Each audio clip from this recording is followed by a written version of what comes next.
Israeli সেনা প্রত্যাহার ও গাজা বাস্তুচ্যুতদের ফেরা শুরু।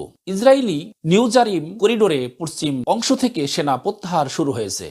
এই পদক্ষেপ ফিলিস্তিনিদের জন্য গাজার উত্তরে ফিরে যাওয়ার সুযোগ তৈরি হয়েছে। নেটজারিম করিডোর গাজার উত্তর ও দক্ষিণ অংশের সংযোগকারী প্রধান চেকপয়েন্ট, যা দীর্ঘদিন ইসরায়েলি বাহিনী নিয়ন্ত্রণে ছিল।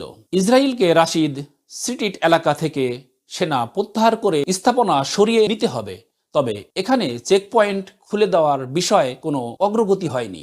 আজ সকাল থেকে বাসিন্দারা পায়ে হেঁটে গাজার উত্তর অংশে ফিরতে শুরু করেছেন।